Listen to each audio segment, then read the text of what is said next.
Hey AD, evime hoş geldin. Hi AD. Hi AD.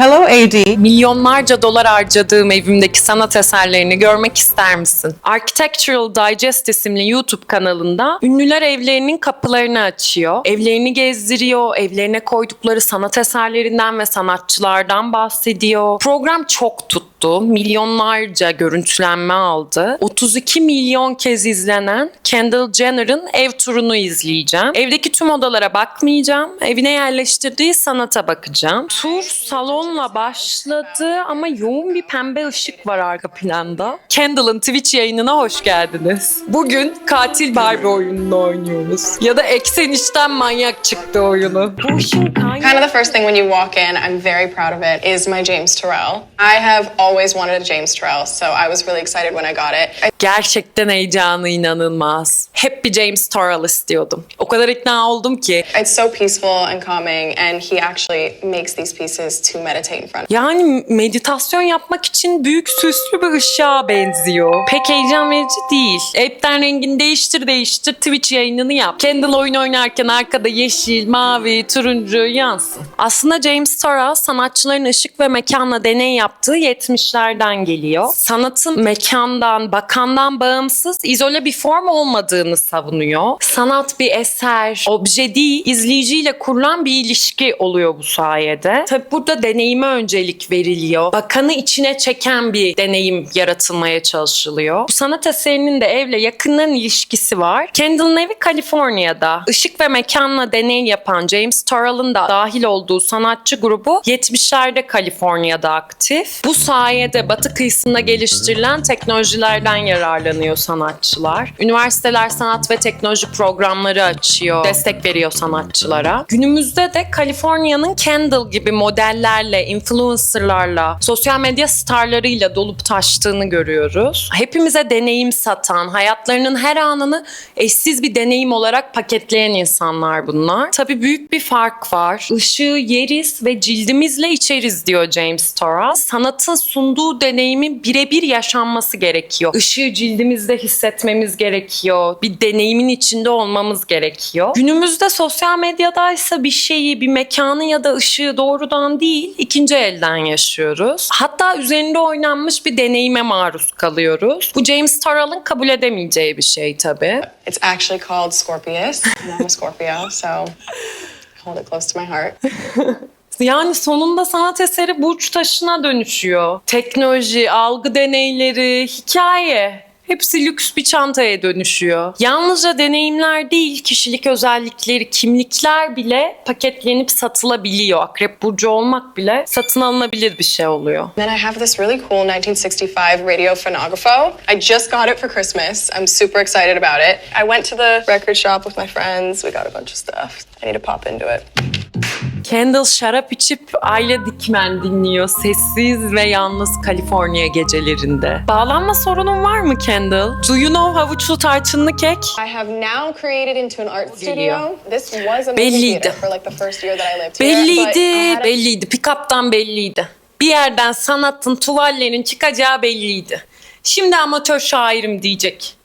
Bak korkuyorum Bozcaada'da Jazz Festivali'ne katılıyorum diyecek şimdi. So I love coming in here and just vibing out and making really horrible things, but it honestly lets a lot out of me. And my friends and I come in here, sometimes we'll throw on basketball on the screen, drink some wine, and like just paint or color or whatever. We're really nerdy, but it's cool. Nerd müyüz? İnek miyiz? Kendall, emin misin? Hani nerd'ün, ineğin anlamı çok değişti. Eskiden sosyal becerilerden yoksun görülen kişilere deniyordu. Kimsenin ilgilenmediği, ana akım olmayan şeylere takıntılı kişilere deniyordu. Hani günümüzde daha olumlu bir anlamı var. Ama Kendall'cığım, bacım, senin evinde duvarda kapağına çıktığın dergiler var ya. Popüler kültürün ortasındasın. Popüler kültür sensin. Sen ve ailen popüler kültür. Seni de anlıyorum, ailenden kendini soyutlamaya çalışıyorsun. Yüzeysel olmadığını ispat etmeye çalışıyorsun. Popüler kültürden, ana akımdan daha fazlası olduğunu göstermeye çalışıyorsun ama bir gör kendini, bir gör Kendall ya. In the hallway on the way to my room, you have these two Barbara Krugers.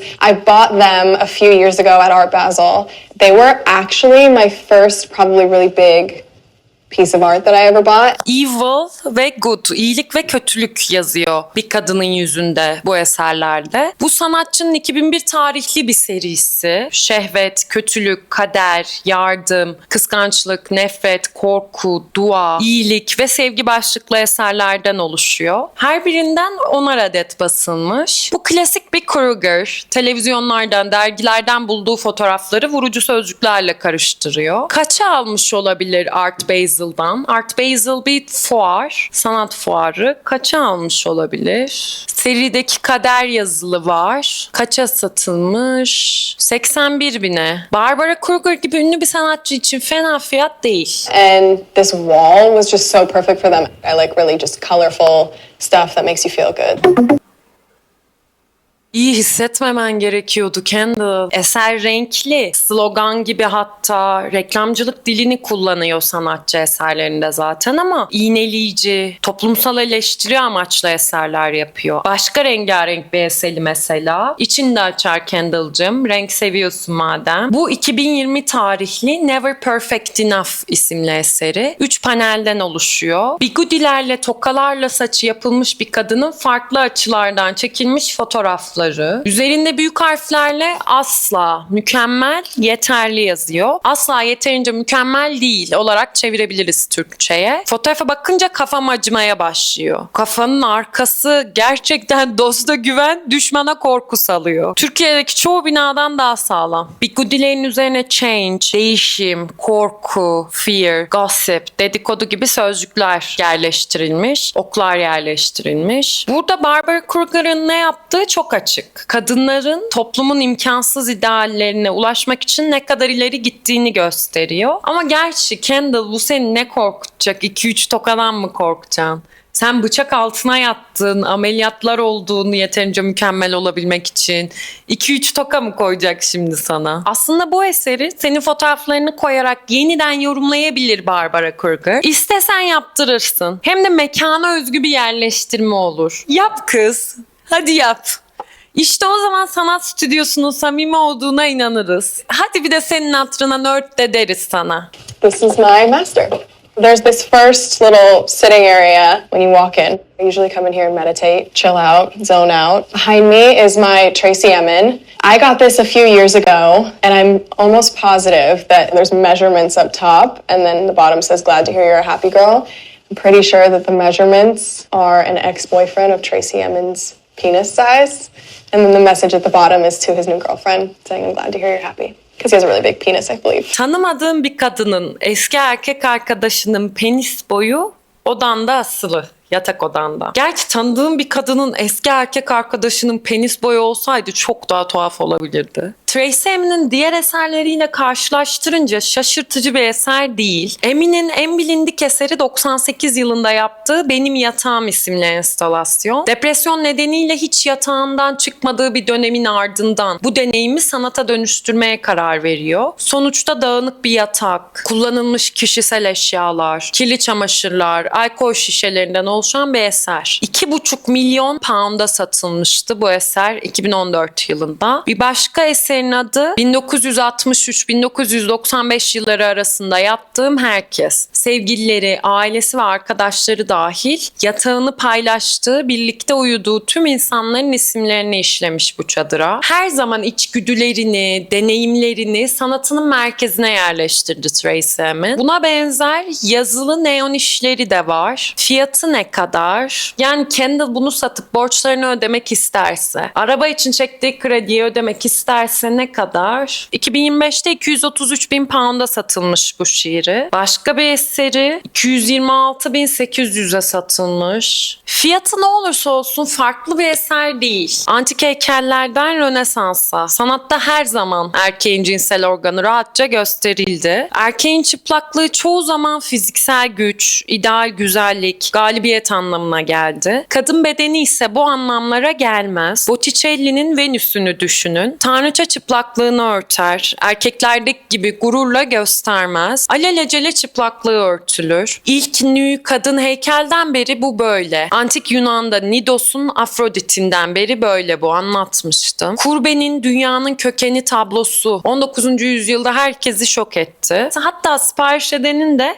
Osmanlı diplomatı Halil Şerif Paşa olduğu ortaya çıktı. Model de sevgilisi Parisli balerin Constance Kinyu. Halil Şerif Paşa sevgilisinin orasını burasını çizdiriyor da Tracy Emin neden sevgilisinin orasını burasını yazmasın? Madem bayılıyorsunuz erkek güzelliğine, erkek uzvuna, alın işte size alası. En güzelini sergileyeceğim demiş. Tabi burada bir eleştiri yok. Övülmüş erkeklik. Kız arkadaşın da mutludur yazıyor. Cinsel gücün tam yerinde. İktidar, güç sende. Sanat tarihine yakışır bir eser. Şaşırtıcı bir eser değil. Herkes ilginç bulmuş ki videonun en çok izlenen bölümü bu. Gerçi ben erkekliği değil, kadınları övüyorum diye yola çıkabilirdi. OnlyFans'ten çıplak bir kadın fotoğrafı koyabilirdi. Ve bu kadının güçlenmesi, cinselliğine sahip çıkması olurdu. Ne diyeyim Kendall?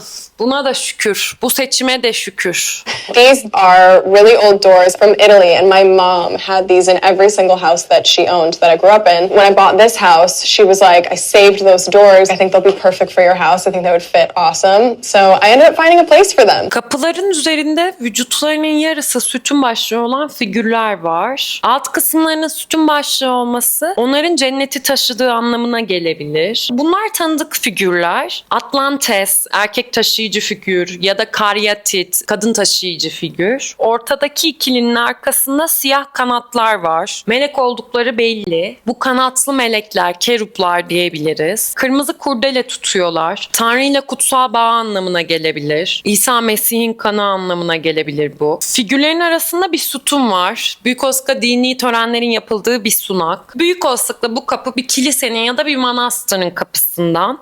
Dini sembollerle dolu çünkü. Avrupa sanatından etkilendiği belli. Kendall da İtalya'dan diyor. Ama figürlerin oranlarında bir terslik var. Kanatlar vücutlara yapıştırılmış gibi. Arka plan bomboş, bir derinlik hissi yok. Kurdeleler simite benziyor. Kıvrım detayları yok. Eser profesyonel bir Rönesans ressamından çıkmış gibi durmuyor. Pek içime sinmedi açıkçası. Birazcık araştırdım. Meksika'dan ya da Peru'dan, İspanyol sanatından etkilenen Güney Amerika'dan gelebilmiş olacağını düşünüyorum. İspanyol sömürge sanatının ünlü okullarına, trendlerine baktım. Peru'daki Cusco okuluna ait eserleri gördüm. Simetriye önem verilmiş, arka plan dümdüz bırakılmış, Katolik misyonerlerin etkisiyle tablolarda semboller kullanılmış ve en önemlisi bu sanat son 10 yılda tekrar revaçtaymış. Koleksiyonerler bu döneme ait eserleri kapış kapış satın alıyormuş. Tahmin ettiğim gibi Güney Amerika'dansa evini yaptırdığı tasarımcılar tarafından popüler diye satın alınmış olabilir. Annemin antik eseri hikayesi de yine ailesinin yüzeysel olmadığını göstermeye çabalaması olabilir.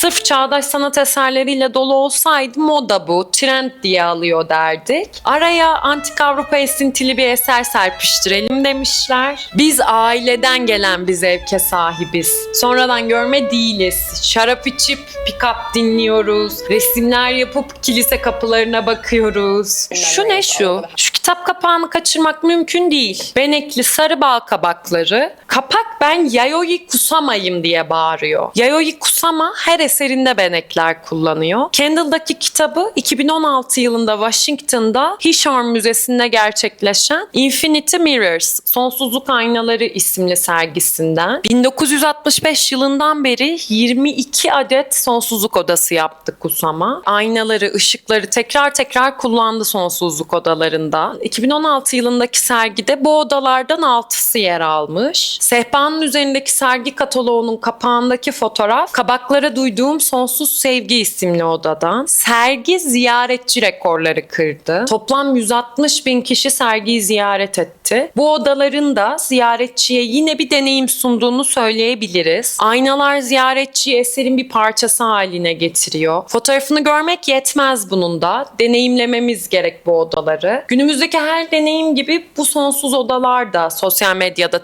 tekrar paylaşıldı. Serginin hashtag'i 91 milyon Twitter ve Instagram hesabına ulaşmış. 330 milyon kez görüntülenmiş. Bu sayılar ziyaretçi sayısının o kadar üzerinde ki sanat gerçekten James Turrell'ın ve Kusama'nın da istediği gibi bir deneyim haline geldi. Ama tekrar tüketilen, telefon ekranından tüketilen bir deneyim haline geldi. Sosyal medyada sanat başkasının deneyiminin deneyimi oluyor. Çorbanın suyunu içmek gibi aslında. Sonsuzluk aynaları güya İtalya'dan gelen kapıyla uyum içinde. İkisinde de aynı motifi var. Bu üçü de aynı ortamda bulunuyor. Manastır kapısı Yayoi Kusama'nın aynaları, Tracy'nin neon yazısı. Ama en önemlisi sonsuzluk odaları Tracy Emin'in eseriyle uyum içinde. Kusama'nın sonsuzluk aynalarından biri Folly's Field, Folly tarlası isminde. Folly, fallusun minnoş hali desek pipi tarlası diyebiliriz. Erkeklik organına duyulan bu hayranlığı bambaşka bir boyuta taşımış Kusama burada. Tabii bunun arkasında da kişisel bir hikaye var.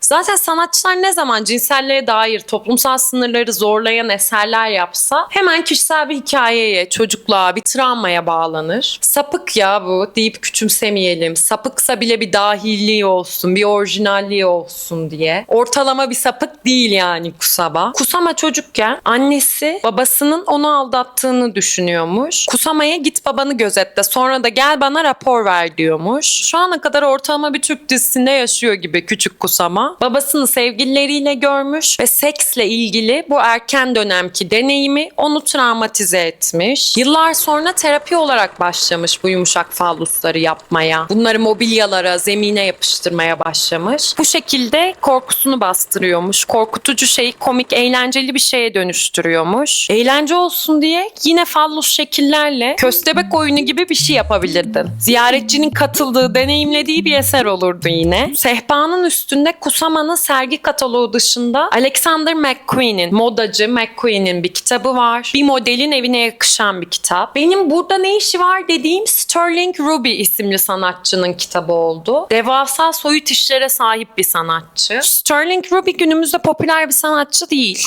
10 yıl önce popülerdi. Bir arkadaşımın ondan bahsettiğini hatırlıyorum ama. Yani Kendall'cığım bir tek sen arkadaşlarınla oturup şarap içip sanat yapmıyorsun. Ben de sanatçılardan bahsediyorum arkadaşlarımla. Fularımı takıyorum, gözlüğümü takıyorum, takılıyorum yani. Zombi Formalizmi adı verilen bir sanat grubuna dahil Ruby. Bu grup 2010-2015 yılları arasında çok popülerdi. Bu sanatçılar 50'lerdeki soyut sanatı, Jackson Pollock'u andıran eserler yaptı. Hepsi sanat okullarından mezun, 20'li yaşlarında, beyaz, erkek sanatçılardan oluşuyordu bu grup. Karmaşık olmayan, hızlıca görülüp anlaşılacak, birbirine benzeyen eserler. Geçmişin resim zevkleri hortladı, birbirinin aynı zombi tablolar yapıldı. Ya yaşayan ölüler! Eserlerini sosyal medyaya uygun olarak yangın söndürücü veya ateş kullanarak yaptılar. Ruby de sprey boya tablolarıyla ünlendi. 2020'de NFT'nin maymunlarından önce 2010'larda bu zombiler vardı. Ya anam bu köyün derdi niye hiç bitmiyor? Ya her şey niye bizim başımıza geliyor? Tabii bu çılgınlık nereye kadar sürebilir? Eserler satın alanların elinde patladı. Bu zombi sanatçının Kendall'da ne işi var? Video Haziran 2020'de yüklenmiş. Sterling Ruby'nin ününü çoktan sönmüştü. Neden ortalığa koymuşlar bu kitabı? Sterling Freeze'de ünlü bir sanat fuarında bir defile yapmış 2020'de. Alkışlamak istiyorum. Hem sanatçı hem modacı. Kendall da model zaten. Kendall'ın evindeki sanat eserlerini ve sanat kitaplarını seçen kişiyi alkışlamak istiyorum gerçekten. Resmen bir sergi. Her şey birbiriyle uyum içinde. Güncel sanatçıları, defileleri takip etmiş. Hepsi Kendall'a bir kimlik inşa ediyor. Kendall yalnızca modayla ilgilenen bir model değil. Yalnızca Alexander McQueen gibi modacıların kitaplarını okumuyor. Modayı bir sanat formu olarak görüyor. Sterling Ruby gibi görsel sanatçıların katıldığı, sergilediği, defileye çıktığı yaratıcı bir alan olarak görüyor. Yalnızca süslü giysiler giyip çıkarmıyor ya da kardeşleri arkadaşlarıyla yavan televizyon şovları yapmıyor Kendall. Pick-up dinliyor, sanat stüdyosunda şarap içiyor, ünlü çağdaş sanatçıları biliyor. Barbara Kruger, Tracy Emin, Kusama gibi. Avrupa sanat tarihini de biliyor. Antik sanata değer veren bir ailesi var. Modayı da bir sanat olarak biliyor. Yalnızca pahalı çantalarla, ayakkabılarla işi yok. Kendall'ın evine gider miyim? Bu eve gider miyim? Tracy Emin'i, Barbara Kruger'ı severim ama bu eserleri ilgimi hiç çekmedi. Şarap içip, pick-up dinleyip sanat stüdyosunda takılmak... Yani yok. Yok. Bir iki şiirle, tabloyla kız düşürmeye çalışayım. Yok. Doydum bunlara anam yok. Yok. Güle güle otur Kendall'cığım. Ben gelmiyorum.